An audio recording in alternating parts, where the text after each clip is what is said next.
Hello and welcome to Trek in Time, the podcast that takes a look at Star Trek in order and in history. What do I mean by that? I mean we're going to be taking a look at each episode in chronological order. We're also going to be taking a look at things that were going on in the world at the time of the original broadcast. We'll also be taking a deeper dive into something about the episode or about the world that was around the episode, and it all depends on what catches our eye. And now you're wondering, whose eyes am I thinking about? Whose eyes am I gazing into deeply? Those dreamy eyes. These dreamy, dreamy eyes. Well, it's my eyes. I'm Sean Farrell. I'm a writer. I read some sci-fi. I've got a couple books. I've got a couple picture books. And with me is my brother, Matt. Matt is the guru and inquisitor behind the YouTube channel Undecided with Matt Farrell, which takes a look at emerging tech and its impact on our lives. So together, we've got a left brain, right brain thing going on. Before we get into the episode, I wanted to share a comment from a previous episode. Matt, do you want to share the listener thoughts with us? Yeah, we heard from Giant Hogweed Lives, which I got to tip my hat to that name. Both Phlox and Archer are correct in that they reject eugenics. Oh, by the way, this is about the Dear Doctor episode. Interfering with evolution and playing God are two sides of the same coin, and this explains our wariness towards GMOs. By the way, I don't think the species can die out due to genetic diseases. This seems like a contrived plot. I agree that this episode was enjoyable with the same elements that made TNG so great. I really liked this comment. I think that they hit on something that I noticed in the episode too, which it did feel like it had spiritually a next generation style to the storytelling, which it felt like the same story could have been taking place in any of the Star Trek incarnations, as opposed to a lot of the Enterprise stories that we've seen so far, which seem to be dealing with humanity is kind of stumbling out into space. Yeah. I did have some thoughts, though, about the idea that a species can't die out due to genetic diseases. I did a little bit of research, and genetic diseases may be the wrong framing for this. It's a little bit more akin to genetic extinction.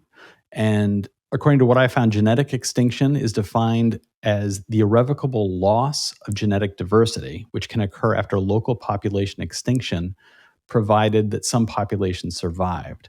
Effectively, you limit the size of the population drastically enough, and the variety within the genes is not diverse enough to allow for enough mutation over time, and you end up with then a narrowing of the bandwidth effectively within the genetic diversity, which leads to, over time, a dwindling of the ability to sustain itself as a population. That leads to extinction.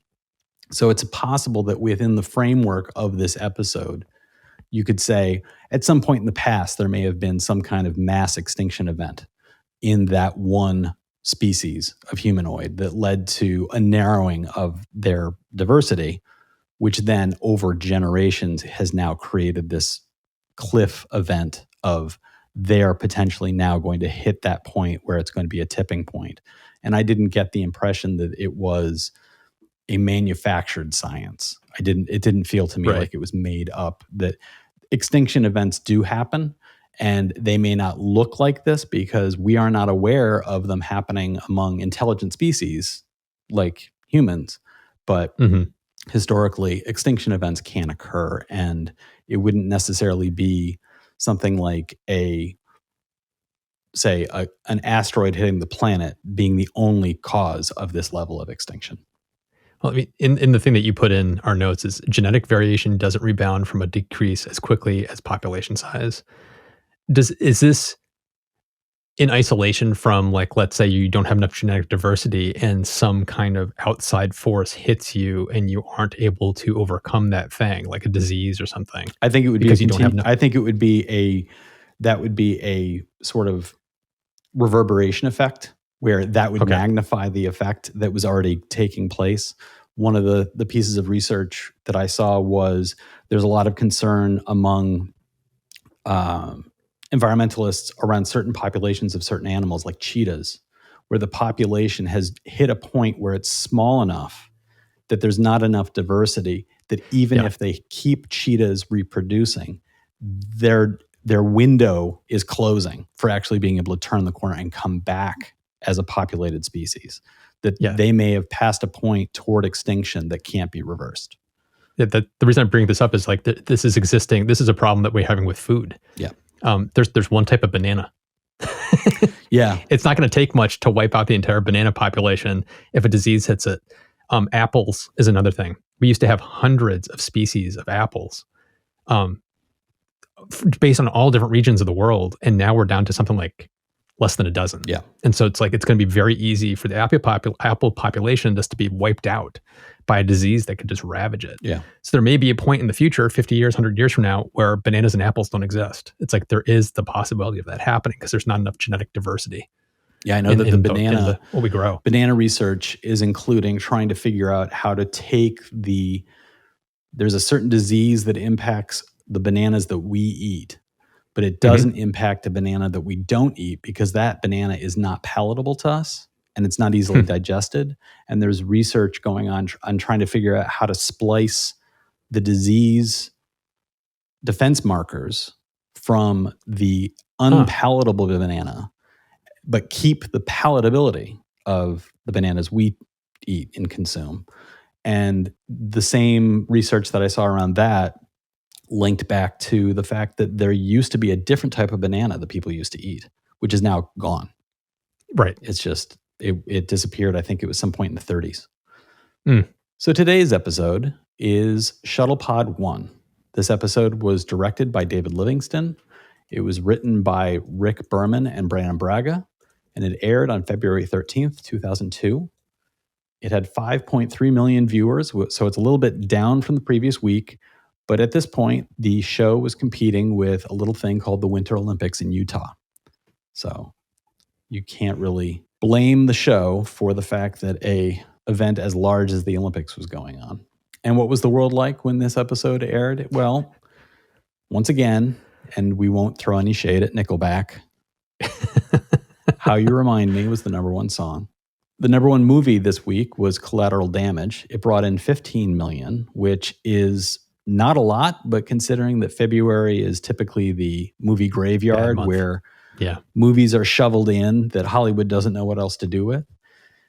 This is a 2002 American action thriller, and it was directed by Andrew Davis and starred Arnold Schwarzenegger, Elias Koteas, Francesca Neri, Cliff Curtis, John Leguizamo, and John Turturro. The film was released in the United States on February 8th, 2002, and is the story, and this is another movie, Matt, that I feel like somebody opened up a portal to an alternate reality. I had no memory of this movie whatsoever. Really? I remember seeing it in the theater. Zero memory, but it's the story of Los Angeles firefighter Gordon Brewer, who is played by Arnold Schwarzenegger, another in a long line of Arnold Schwarzenegger's characters who are just typical American names like Gordon Brewer, but his thick Austrian accent is unexplained. And it's the story of Mr. Brewer trying to avenge his son's and wife's deaths at the hands of a guerrilla commando by traveling to Colombia and facing his family's killers. And one of the things about this movie that I thought was interesting is the original script was supposed to be the same plot line, but would have been set instead of in Colombia, in Libya. And it would have addressed American policy in the Middle East. And the director decided with the screenwriters that they would change the location because Colombia had not been used as often. And then the movie was delayed because it was originally supposed to be released in October, and it was too close to the September 11th attacks. Hollywood felt like the story would have not done well in that political climate, especially considering that the movie was supposed to start with a bombing of a New York City skyscraper. So it cost $85 million to make and overall made $78 million. So it was not a successful film. And with an opening weekend of 15 million, that's not a high mark for a movie that cost 85 million. And the most viewed television was, unsurprisingly, the Winter Olympics, which had 31 million people viewing it on its high point that week, which was Monday. And from the headlines, New York Times was still discussing the Enron scandal. The Enron chief appeared before the U.S. Senate and was harshly criticized, which, of course, at that point, that's all political posturing. It's just a bunch of senators taking an opportunity to look like they're looking out for the little guy. Also in the news was an inquiry was started around the judging of Olympics figure skating. And I don't know if you remember this, Matt. This is because in the pairs figure skating, the Russian team was given the gold over the Canadian team, while the Canadian team had performed such a moving performance that the crowd and viewers and the commentators all felt like they had clearly nailed gold. And there were concerns that there was some sort of impropriety going on in the scoring that allowed the Russians to walk away, even though their performance wasn't as well received.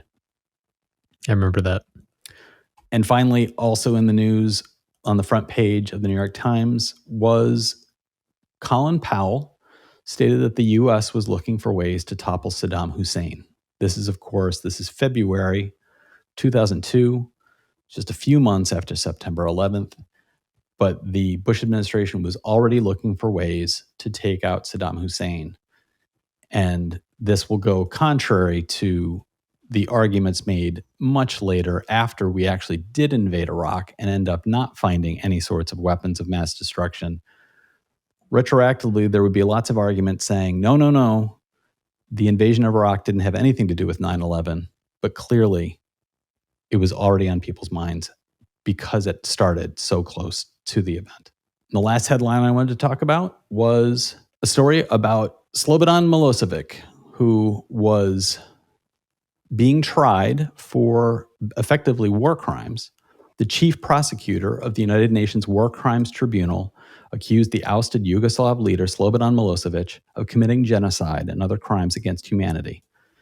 This trial would go on for years, and in fact, Slobodan Milosevic would die before the trial was actually over. His verdict was never given.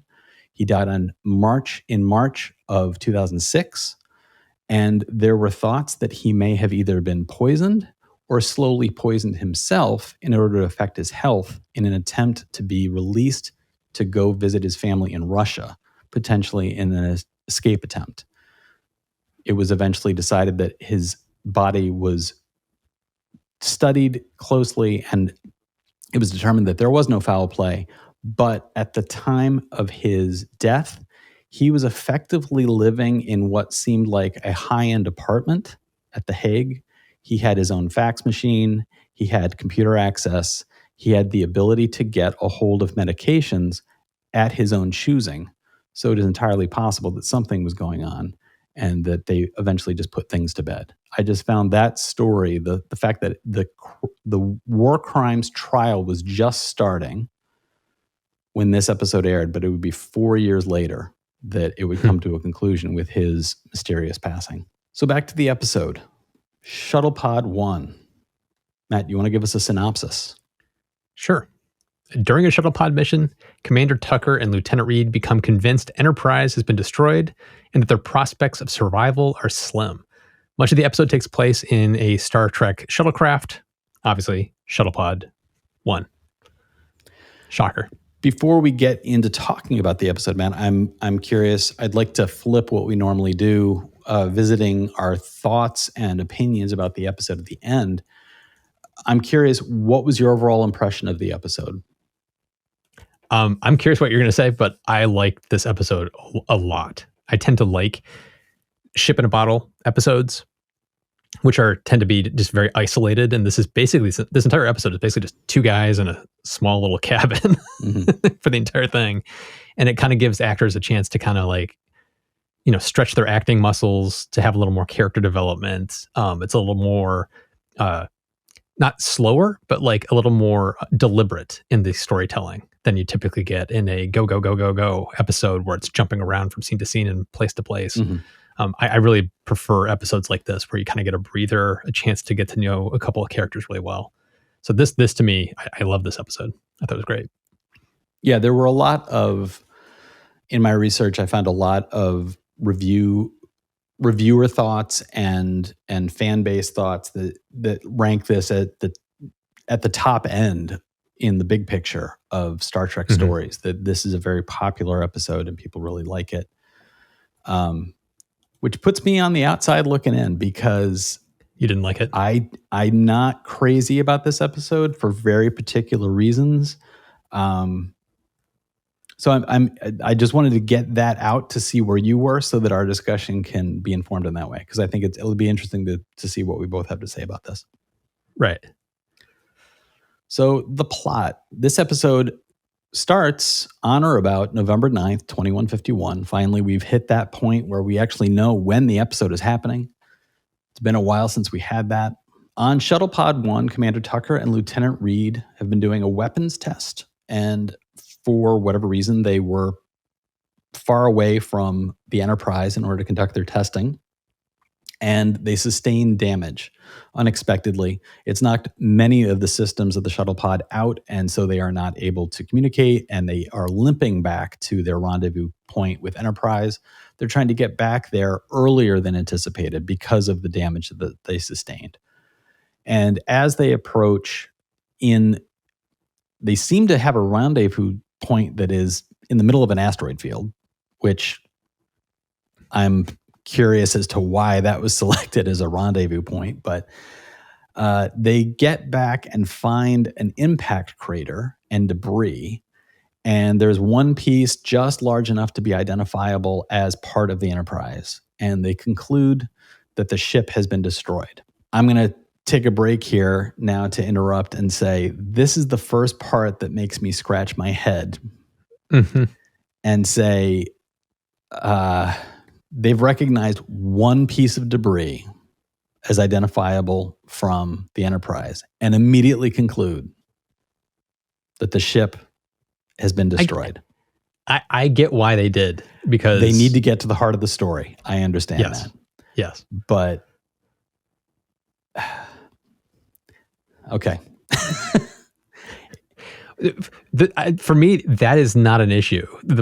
For me, the issue would be more along the lines of, when we find out why the Enterprise is not there, why would they not leave a beacon or something? Yes. Saying, hey guys, we're going to be gone for 24 hours because we have to take these people back because of this emergency that happened. We're okay. We'll be back at this star date or whatever. Yeah. It's like, I don't know why you wouldn't do that. To me, that's the bigger than that's them coming to this part conclusion. of my response to this is exactly that, because ultimately what they suggest has happened was that the Enterprise left, not only without leaving a beacon, but without trying to communicate with the shuttlecraft, which is possible to do. They've already set up the fact that the shuttlecraft has gone a distance, but it hasn't gone so far away that they would be completely out of reach.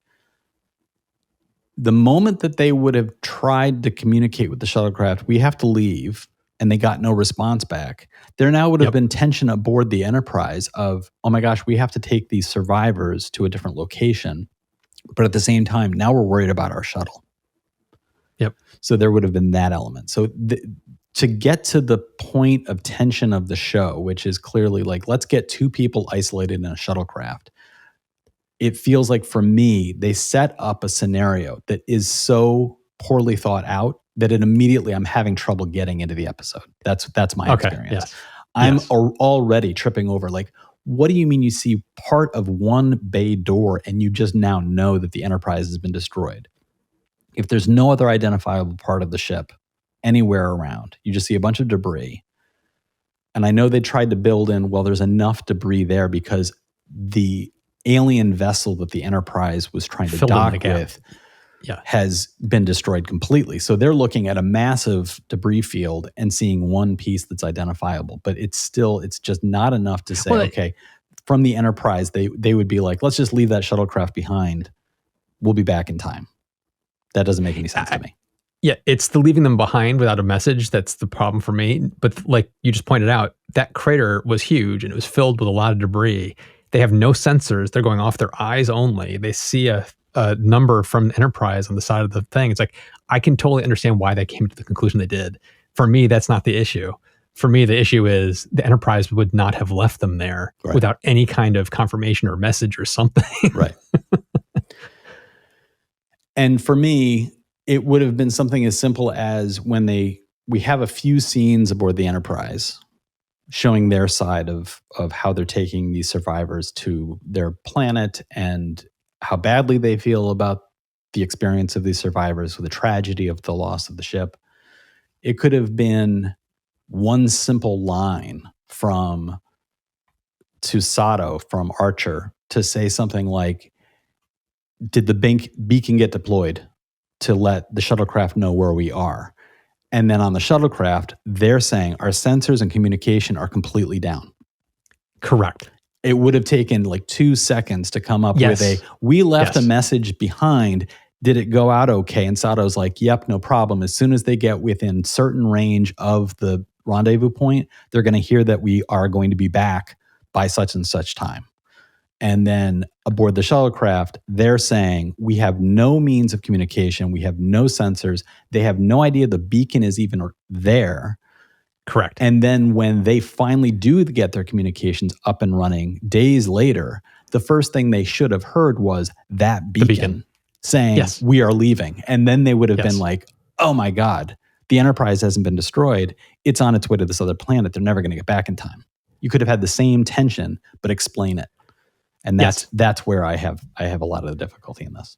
Yes, I will agree with you on that, yes. So aboard the shuttlecraft, Reed and Tucker are now completely alone, and they have 10 days worth of air, and they literally have an argument about, okay, what do we do?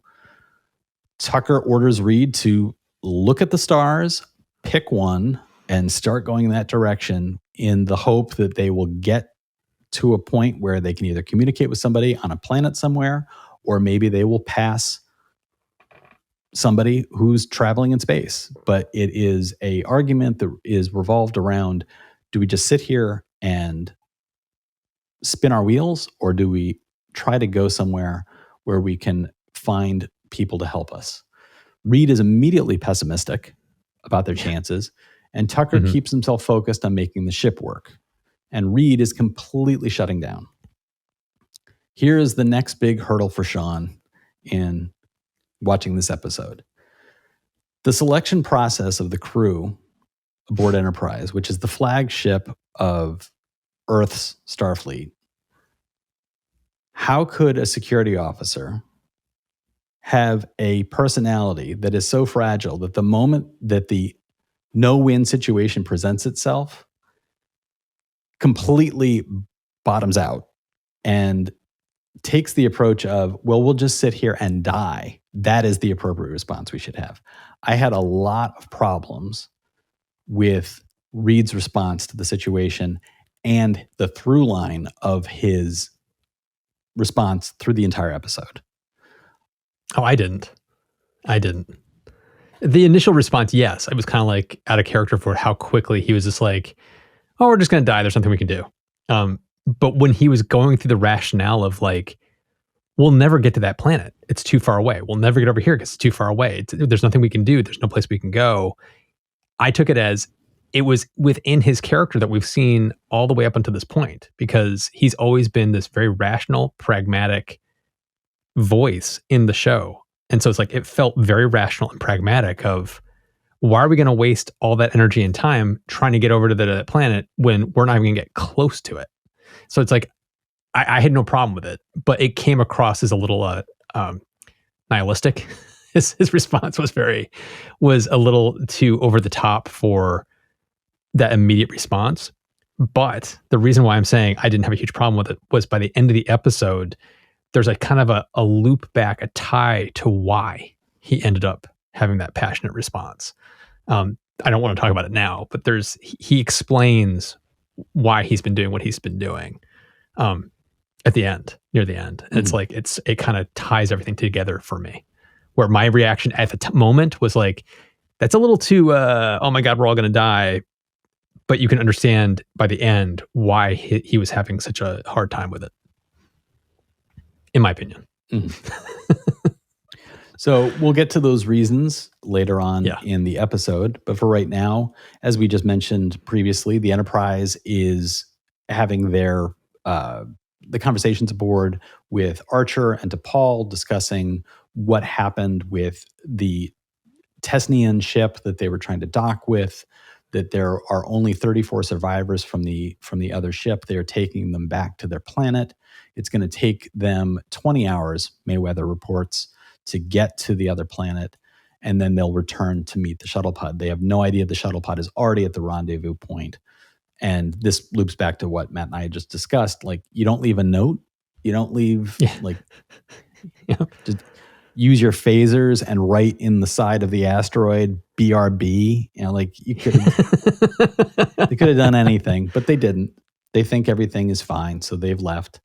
And Archer and Subcommander T'Pol use a mini shuttle, which I thought was interesting. It's the first time we've seen them use the little tiny shuttle.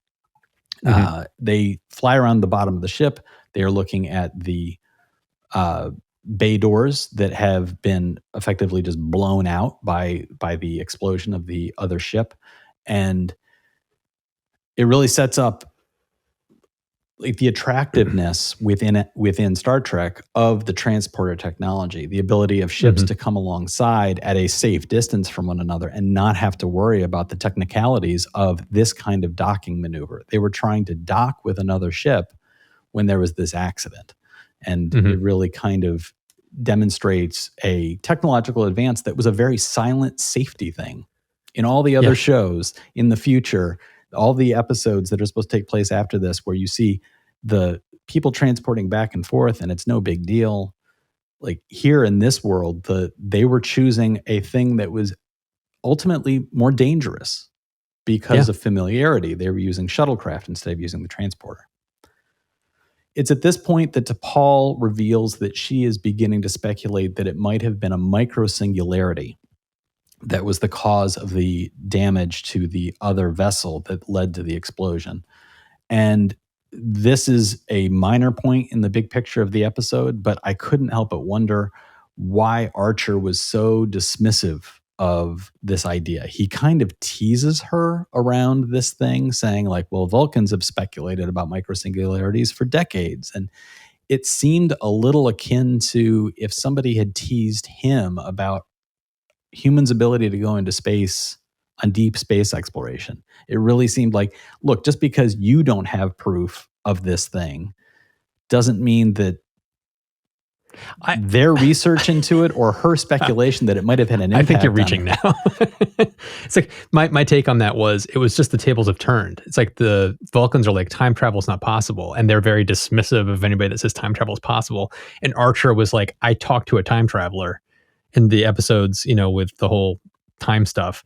But the dismissiveness of Vulcans about time travel, this is the exact opposite of humans being like, there is zero proof of microsingularities. And it's funny that you guys keep talking about the theory of microsingularities. I thought that was amusing. It didn't bother me at all. It's like, I thought it was just a fun, like, little tables of turn that humans are kind of being dismissive of the Vulcans' idea of microsingularities.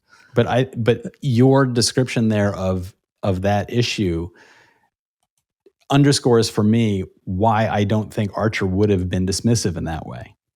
The idea that he's made a point of, I had an experience that demonstrates a thing happened and you dismissed me. And I feel like his response to wrong. her, but the Vulcans are wrong. It's like, the Vulcans don't believe in time travel. Time travel does seem to be true. The Vulcans are wrong. The Vulcans think that microsingularities are real. It's like, I could totally see how in his mind, it'd be fun to kind of needle her about that, because, hey, you guys were wrong about time travel. You're probably wrong about this too. So it's like, I don't have a problem with that at all. I thought it was kind of cute, the fact that he was kind of teasing her and needling her about the Vulcans' obsession with microsingularity. Okay. I guess maybe at this point, I was having so much trouble getting into the episode that even That's that what I'm saying. struck like, me as being like, what is this about? Why is he doing this to her? Yeah, my take is your distaste for the bad setup was just carrying over, because I don't think that was a big issue at all. So the episode continues with a number, as Matt was saying before, a very deliberate storytelling. And as opposed to having, conversations taking place where, two people are hip deep in a wall panel and trying to figure out like how to reroute power supplies and do all this sort of thing. This episode literally has you should be taking some breaks and sleeping scene. It has a dinner scene which is about reheating effectively microwavable meals. The dinner sequence I thought was particularly nice. It's this very quiet little, we should be keeping our energy up. We should be taking breaks. What do you want to eat? And the joke being that they've got survival packs, which actually sound really good. Yeah, they do. It's this future where it's bare bones eating includes meatloaf with mashed potatoes, Chilean sea bass, which, like, the idea of Chilean sea bass reheated, like, I was immediately like, oh, no. But that's the one that Reed picks, and I believe he says it's delightful in his tasting. I think there was a little bit of callback there because you remember the episode where Sato was trying to find out his favorite food? Yeah. It turned out that he doesn't like fish, but he will also eat whatever's put in front of him. And the moment where he takes the bite of the sea bass, there's a look on his face of almost like I don't want to eat this. Yeah. And he's eating it. And there's this moment of like, almost like a silent shudder. Yeah. But he's like, it's okay. Yeah. And so it kind of tied back to that whole thing of he will eat whatever's put in front of him and he's just going to choke it down even if he doesn't necessarily think it's the greatest. Yeah. And I think it's a nice touch that in that dinner sequence, to go back to your use of the term deliberate, the pacing is so deliberate that each meal is heated one after the other. It's not that somebody takes those two things and there's no snapping of a thing that then it heats itself, or there's no putting them both in a compartment. One goes in, comes out, and then the other one goes in. And we see that whole sequence. I really liked that pacing. And I think that while I have issues with particular storytelling moments, I don't have issues with the storytelling as a whole, and I don't have issues with the filmmaking as a whole. I think that this episode is very well shot. I liked, especially the interiors of the Shuttlepod, where they have to create a claustrophobic yet technologically advanced survival element. And it's this place where you feel like they are largely on top of each other. You do feel like, okay, they're starting to bristle at one another, especially during the sequence where Tucker is trying to get Reed to shut up because Reed won't stop recording logs that are going to be he thinks to every woman he's ever had, every woman he's ever passed on the street is getting a message, and he has these logs that he's sending. He's recording for his parents, for family members, apologies for past things. And Trip is like, would you shut up? Because we need to sleep. Yeah. I thought it was interesting in that moment. The one element to that scene that I thought it would have added to it would have been if the lights had been out. Because Reed's trying to record, but Trip is trying to sleep. If the lights had been dimmed to the point where it's almost unseeable, but you just hear in the dark.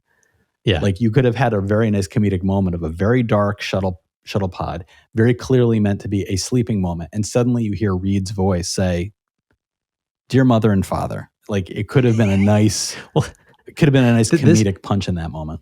Yeah. I think the reason I like this episode so much is all of what you're talking about right now. So it's like, I totally get your nitpicks of the setup and the other issues you were bringing up, but that's such a small part of this overarching story that you're talking about. Like if you got a 42-minute episode, 2 minutes is the stuff that's kind of like, really? And then 40 minutes is them in a Shuttlepod. And it's like, that's the meat and potatoes of the episode. I thought was done really well between the two of them in the Shuttlepod, how they interact with each other, just the evolution of what they go through the entire time they're there. Mm-hmm. And that running joke of just Reed just recording message after message after message. And at the point where he wakes up, where Trip wakes up and says, here's him doing that one message to one of these women that he's like, "Hey, I think about your smile." Yeah. He says, "Why don't you just record one message and change the name at the beginning? Because this is like the sixth one of these I've heard and they're all the same." He goes, "No, there's subtle differences. I would never say it was her smile. It was her eyes." Yeah. And it was just like this wonderful like sadness in Reed, because he's like saying, he's recording all these messages to women that sound like he may have gone on 2 dates with this woman. Yeah. And this woman will get this message at some point and be like, who is this? Yeah. I barely remember this guy. And he's recording these messages to very superficial relationships he's had, which just shows how kind of sad he is as a human being. It's like he doesn't have close connections. Right. And that's what I was really enjoying with, here's Trip, who feels like he has something to live for and something to go after. And then here's just this morose, I've lost everything. And the people he's recording messages to, including his parents, where he's like, I can't believe you told Archer that you didn't know I was coming out to do this thing.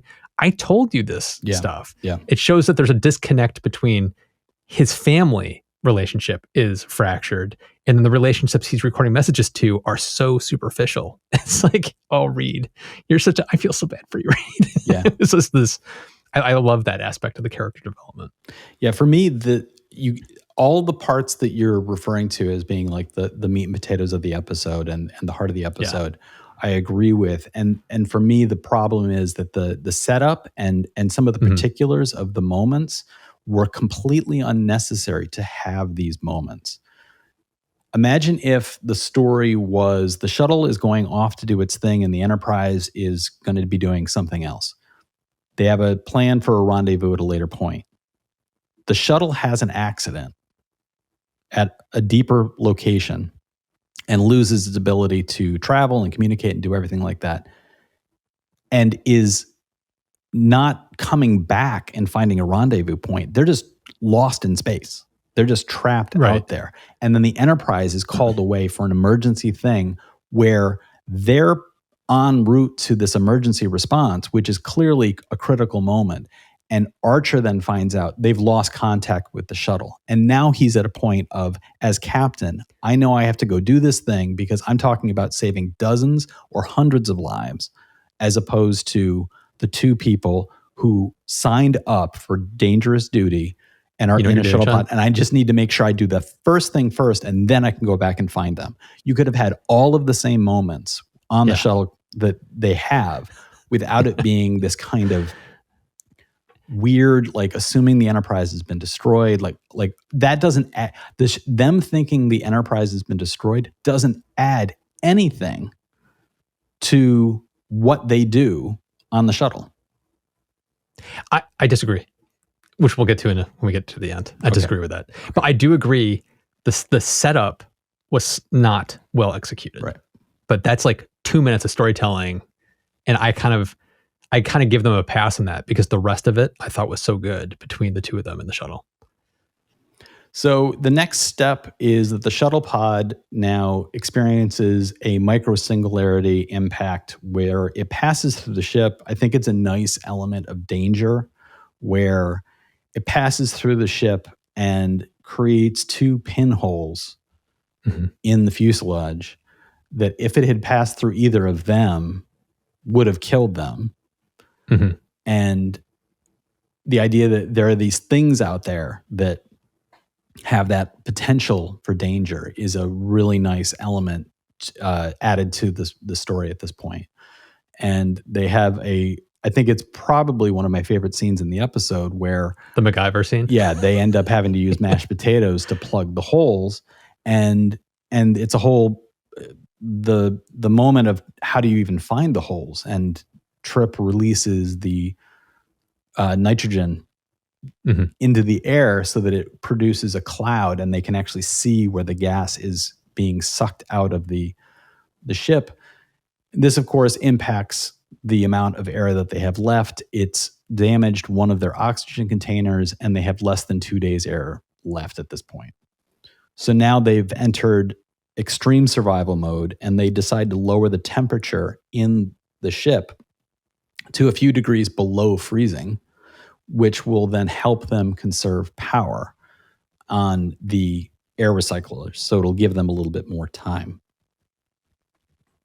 At this point, they are finally apparently on the same page and are working together to keep the ship together as best they can. But they are also limited in what they can do. And so they break out a bottle of whiskey that Trip says was a gift that Archer planned to give to somebody, but he doesn't know who. He can't remember who. And this was an element of like, well, that's convenient. Just a bottle of whiskey left aboard a shuttlecraft. Like, okay, you just wanted a bottle of whiskey on the shuttlecraft. So they're once trying. again, I think you're nitpicking at the tiniest things. Like, who cares? I thought that was another cute little. I thought that was funny. It really is fine that they had a bottle of whiskey. I have no problem with them having a bottle of whiskey. It could have been anything at this point that could have come out that didn't belong as survival gear. Mm-hmm.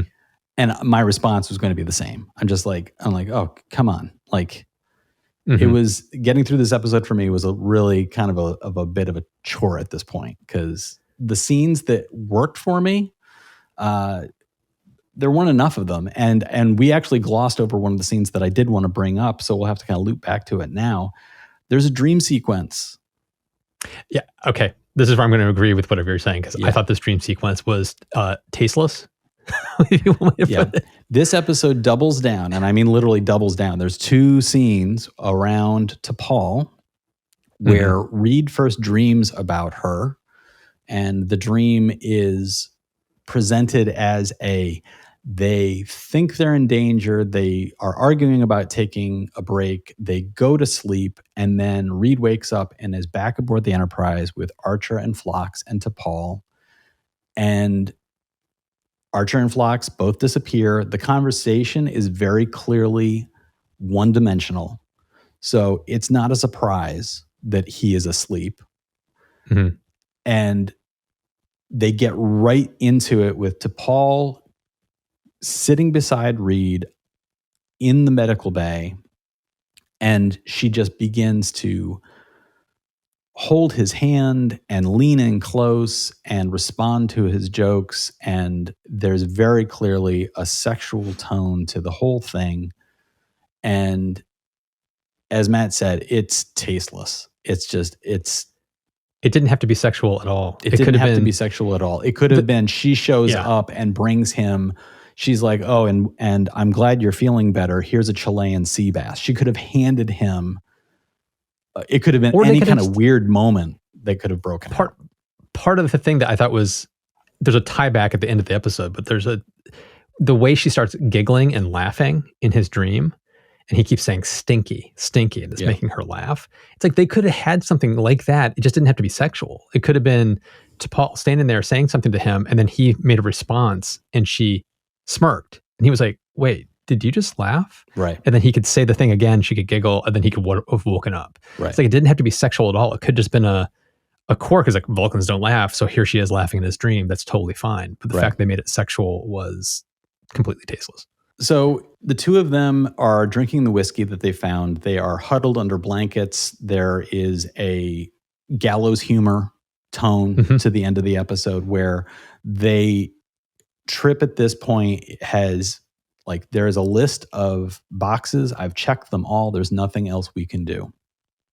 Yep. And they are simply trying to survive. And at this point, the lack of oxygen, they're looking at literally hours worth of time left. And they manage to get the radio working. And that's when they've picked up they pick up the Enterprise's signals for the first time. And it gives them the ETA of 2 days away. They have no way of reaching that goal. And in a desperate attempt to attract the Enterprise's attention, they decide to eject the impulse engine and rig it to explode, because that will create an energy blast big enough that the Enterprise will detect it on their sensors. And this is, again, at this point, listeners, you have heard me nitpicking the episode. At this point, they're literally copying the original series Galileo 7 episode. This is, and again, it's a moment where, as I'm watching it, that is enough to bring me out of the episode and see it as a thing I am watching on television, as opposed to a thing I am experiencing. So that for me was another jarring moment of like, just, okay, are you just like cribbing from other episodes that were well received? Using that to get the attention, okay, fine. They need to get attention some way. They use that to get attention. Then we reach the point where Tucker decides that the next level of sacrifice needed is he needs to sacrifice himself so that Reed can be the one to survive longer. He could have potentially close to 2 days worth of air if Tucker isn't there breathing half of it. And they end up having a confrontation as Tucker is literally trying to climb into the airlock, and Reed pulls a gun on him to force him back down. And there's the conversation of, what are you going to do? Shoot me? And Reed, I thought it was a nice touch. He kind of like quickly double checks the phaser and says, no, it's on stun. It's like he's not going to accidentally phaser Reed Trip to death. And so they have this moment of confrontation, which I thought was, while overall I don't like the episode, I feel like I said before, the storytelling, the structure of the storytelling, the particulars for me don't work, but the structure of the storytelling works, so that by the time they get to this confrontation, it really does fit. Like they're coming to that point of confrontation at the end. Did make sense to me. Well, this is also the scene that I wanted to tie back to, because your explanation of they could have just been stuck in space, the whole thing of them thinking the Enterprise was destroyed wasn't necessary. This is why I disagree with that, because Reed basically talks about how he admits, I've never had deep relationships. I don't get to let people get to know me. I don't get to know other people. Enterprise is the first time I feel like I've actually started to kind of open up and let people into my life. And he basically admits the only people that are close to him in his life were on the ship that was destroyed. And knowing that ties right back into his morose beginning of the thing of like, what's the point? He just lost every family member he's ever loved. It's like he's not close to his own family. He's never had deep relationships with women. And all that stuff has been coming out in the first part where he's reading all those obnoxious letters. And so it's like, for me, that was the payoff of why the Enterprise had to be destroyed, because it destroyed Reed. And so that to me was kind of that character point for him of his character development. So if you take the Enterprise being destroyed out, it does affect the storytelling of his character development over the course of this episode. And that's why I kind of disagreed with your point of you didn't need it at all. I think they did need that for this kind of character development for him. Right. I think that this kind of character development could have still taken place. It felt like the motivations at the beginning were tied to what was supposed to be deep personality traits as opposed to goals. And I felt like if you have goals that are in conflict with one another, you could have had the same story, you could have had the same storytelling, and the beginning would have worked better for me. His goal at the beginning is to give up.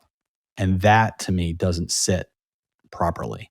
If the argument at the beginning had not been about nihilism versus motivation, if it had been different motives, and Trip is saying, pick a star, we're going that way, and Reed is saying, no, we need to stay here and figure out who did this to them.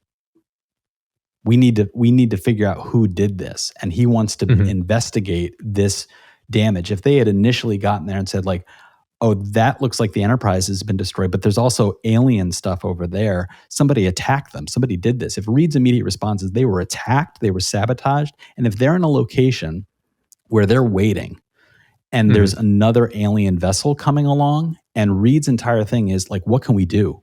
We've got it looks like it's the same kind of ship. This is potentially the people who did this to Enterprise. We need to do something to them. And Trip's entire motive is we need to go find help. We need to, like, that to me would have been a more interesting setup. And you could have still had it come to then a point of him saying, Trip and him arguing, and Trip saying like, why are you so dead set on believing that they were all murdered instead of it being a terrible accident? And his response being, because I need to exact revenge because these are the only people I cared about. You could have had the same conclusionary moment that you've talked about, but a setup that I feel like would have worked a little bit better than just a pessimistic, oh my God, well, here's where we die. The Eeyore moment of it doesn't work for me, but a slightly different skew to it potentially would have. So that's kind of like, again, I feel like I'm rereading the episode to an extreme degree. We have what we have. They end up making decisions about like, okay, if we're gonna make it, we're gonna make it together. If we're gonna die, we're gonna die together. They huddle up. They're drinking the last of the whiskey. They're talking about, and again, a nice bit of writing, a nice scene when Trip talks about the one girl who might have been the it girl, and he talks about her, and it turns out that Reed is like, oh yeah, I kind of got together with her numerous times because she was a waitress at that bar, right? And a nice little, that is the bringing together of their pasts in a similar way that their future, their now, has been brought together in this way of potentially passing together. And I thought that was a nice bit of writing. So they end up. Well, I was going to say one nice little thing I found in my research on this episode, that woman they talk about makes an appearance in a later episode. Somebody to look forward to.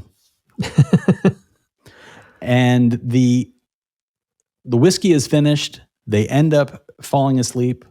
And it's also bitter cold, so they're probably suffering from hypothermia at this point. Their bodies are shutting down. They probably pass out. They wake up in sickbay again. The exact same setup. This is the callback now to the dream sequence.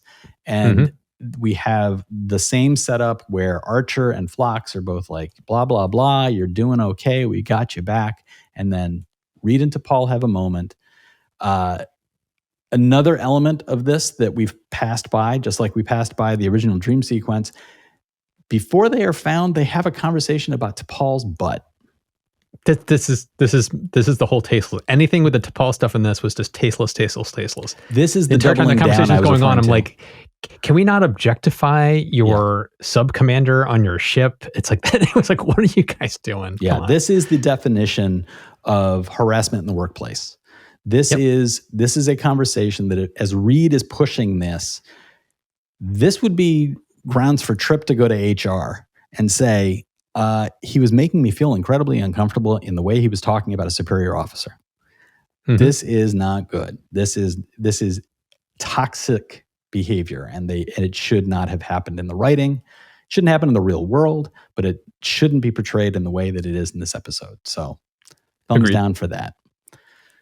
So now they're in sickbay for real, and Reed has his moment with T'Pol where it's supposed to be this kind of connective moment. We're supposed to feel good about what's about to happen, but the earlier conversation with Trip and the scene in the dream sequence make this ending a little bit like, okay, can we just get past this because it feels awkward in a bad way.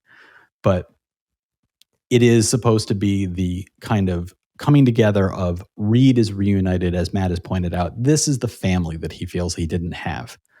And so this moment of him reconnecting with everybody, including T'Pol, whom they are terribly objectifying her as a woman, but there is still the element of she's a Vulcan on a ship with humans, and the humans are trying to figure out, like, how does she fit into what we are thinking on some level as a family? And so that is the conclusion moment of this episode for me. Yeah.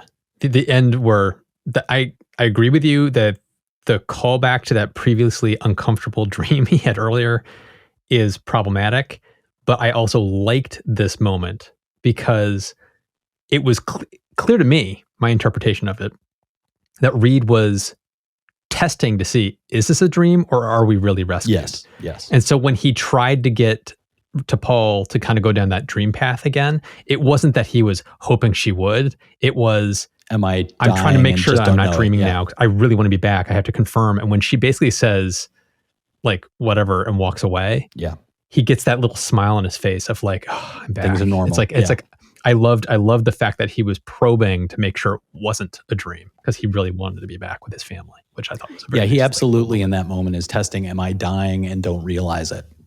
Yes. And I think that her being not cold, but being a Vulcan in that moment makes him feel at home.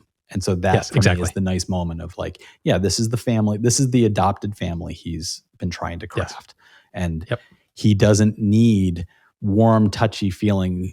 Like, his parents in the previous episode, who seem so cold and standoffish, it kind of makes sense that he might be on a level attracted to Paul, who is a Yeah. sort Cold, of like standoffish. he can kind of like I can understand this, I can get this. Yeah. So I thought that was a nice moment. So overall, I think it's pretty clear. Episode gets a thumbs up from Matt. It gets a very mixed thumbs down for me. I if somebody was to say to me, "Is this an episode worth watching?" I would say yes, but it trips over itself, I feel, a couple of times, and I think that as we've described and through my various rewrite suggestions, there are moments that I think you could have still kept all those really strong elements and strengthened the starting point and excised stuff that, like the dream sequence, like it shouldn't be sexual at all. Conversation around her butt shouldn't be sexual at all. It's a theme we've come up with on previous episodes where we generally like the general direction of the episode, but there's some sloppy storytelling that kind of screws things up. So I totally get where you're coming from, and I agree that there is some sloppy storytelling, especially at the beginning, and then the sexualized stuff that was completely unnecessary. And it's a sign of the times, sadly. Yeah. But overall, it's like like you said, I give it a thumbs up because there's so much wonderful character development everywhere else in the episode. I just really kind of it endears me to those two characters, and I think that's part of the reason why I liked it so much. And something else that could have happened that I think would have strengthened your point of this is the family he's connected to more than anybody in his life. And it could have replaced the element around sexualizing, and the conversation around her body could have been in talking about the crew that they now think is gone. If Trip had said something about, I'm even finding that I'm extremely sad in a way I didn't expect about T'Pol. And then Reed could have reflected back to him a sense of, oh, I completely understand that because I get her. I understand her. I don't have problems being around a Vulcan, because a Vulcan, I kind of understand how to read them. And it could have, like, all of the scenes could have been in there, but if the scenes had just been twisted a little bit to make them work a little bit, instead of, again, this is an element where I feel like Paramount, UPN was standing behind them and saying, push the sex. And yes. Yeah, I agree. Please don't push the sex. So closing moments of the episode. We usually like to take a deep dive, but today I think we have a double deep dive. Ooh. Matt, you wanted to share something first? Yeah, for me, it was, I'm fascinated by filmmaking. And so like, I wanted to kind of take a look back as to like how the episode was filmed and how it was received by the cast, crew, and fans. And one of the things that came up was Dominic Keating, who plays Reed. This is one of his favorite episodes. So whenever this has come up in interviews, this is one of his favorites. And you can understand why, because there's so much character development to it. And as an actor, this is the kind of stuff that you really want. A script you can really chew on. It allows you to really kind of show the characterizations that you've come up with for the person you're playing. Typically, we're just running around shooting phasers, and there's not a whole lot of character development you can do. So it makes sense why he was so attracted to it. But one of the things I thought was fascinating was Dominic Keating had tried out for the show Star Trek Voyager, and he had not gotten the part, and so he thought he had just totally botched it. And he wasn't aware until shooting the episode Shuttlepod 1 when Rick Berman came up to him and said, I had your photograph on my desk for 2 years after the audition for Voyager. And he said, my response to him was, you could have called. So it's funny. It's like they were so impressed with him. He wasn't right for Voyager, but they really loved him. And so when Enterprise came up, it's why he was pulled in, because they liked him so much. And it was I just love that little moment of, he had no idea that he was so well respected by one of the creators until that moment. And then the other thing was the scenes with them cold and shivering, and you could see their breath. I was fascinated, like, how did they do this? Yeah. Because it's like the show doesn't have a huge budget. They're not going to CG the breath because at that time it would have looked super fake. So clearly they had done refrigeration in the space. And what they had done is they had built an igloo over the shuttle pod. And then they used, I think it was 6 air conditioning units to drop the temperature as well as dry ice to get the igloo so cold. They were only able to film for several minutes at a time before they would have to pause, take a break, warm up, go back in, film more. Right. So it's like, I love the fact that they got them shivering and talking to each other felt very authentic. Yeah. And it looked real and it felt real. And part of the reason it felt real was it was real. They really were genuinely cold. And of course they're amplifying their shaking, but like, I just love the fact that they took it to that extreme to really get the authenticity of them slowly freezing to death in the shuttle pod. Yeah, I think that it was very effective. And I agree with you. I had the exact same moment of partway through one of the frigid scenes thinking, how did they get that breath in there? That doesn't look like CGI. And they look cold. They look cold, but more than cold, they look in pain at moments. Yeah. They are having pained moments of, there's a couple of moments where they transfer the bottle of whiskey from one to the other, and it looks like both of them are having trouble getting it safely to the other person because the hands are shaking so badly.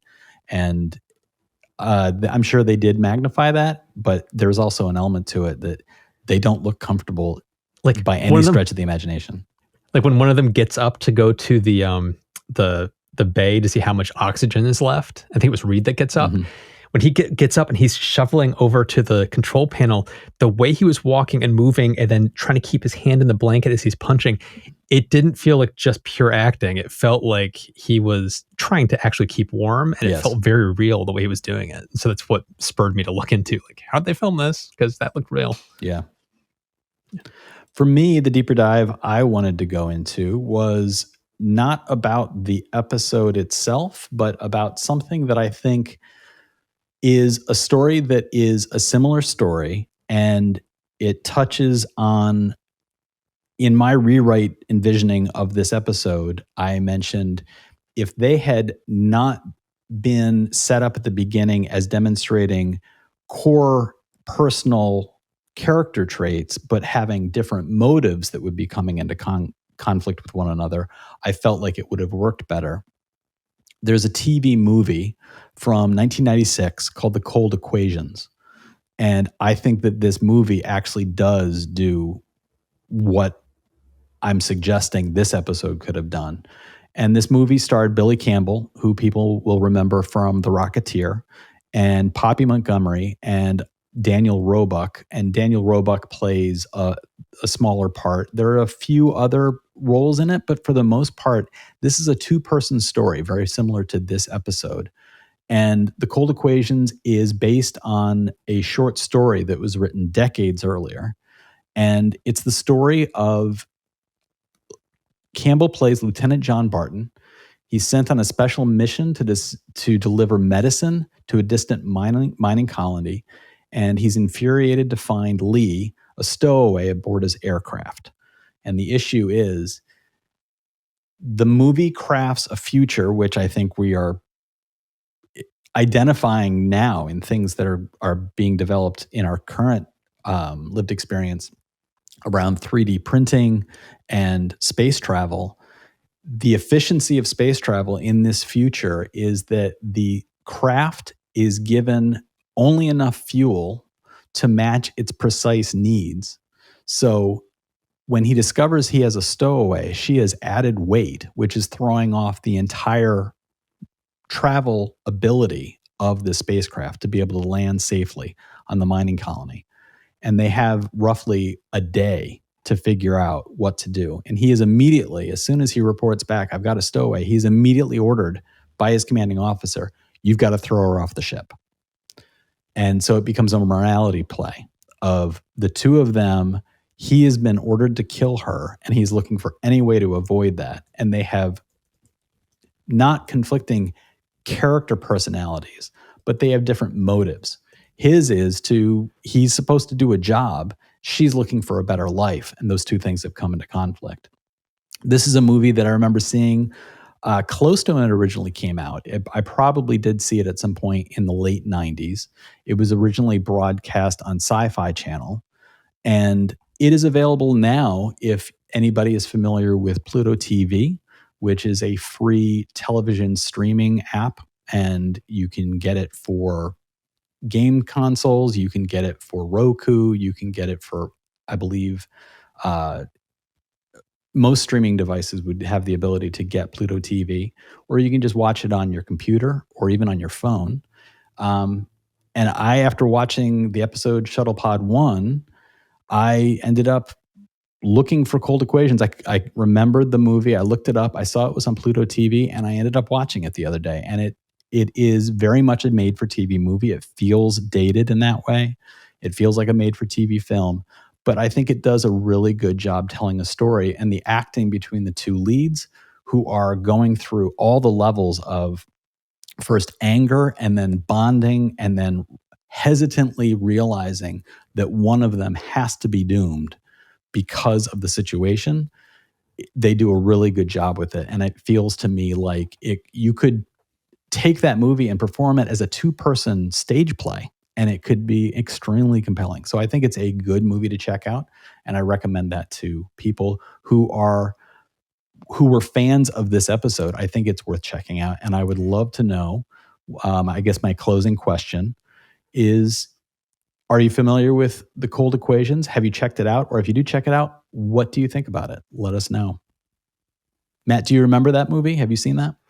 I don't, but there's a modern movie that is basically the same exact thing called Stowaway. It's on Netflix. It came out this year with Anna Kendrick and I think Toni Collette and a couple other actors. It's 4 characters on a ship, and one of them is a stowaway that throws off the mission to Mars, and one of them is going to have to die. And so there's this morality play of how do you handle that? It's a very well executed movie. I'd recommend watching that one. So there's another one. So you got the made-for-TV version from the 90s, if you're into some of the retro sci-fi of that era. And then there's the new one on Netflix. Let us know what you think about those. As a reminder, you can go to pod.fan/trek-in-time. You can directly support the podcast, or you can keep doing what you're doing right now. Just open up those ears or watch us on YouTube. Don't forget to subscribe. Share us with your friends. Leave a like. Leave a comment. Matt, do you have anything you want to share with the listeners before we sign off? Just check out my YouTube channel, Undecided, where I'm talking about interesting, sustainable technologies every single week. And as for me, you can check out my website, seanfarrell.com. You can also find my books through Amazon, Barnes & Noble, or your local bookstore. I encourage patronage to local bookstores and public libraries. So look for my stuff there. As always, if you have any comments or corrections, please reach out. We love to find out that we described a phaser tube and what we meant was a photon torpedo. Let us know when we flub up. And thanks so much for listening, everybody. We'll talk to you next time.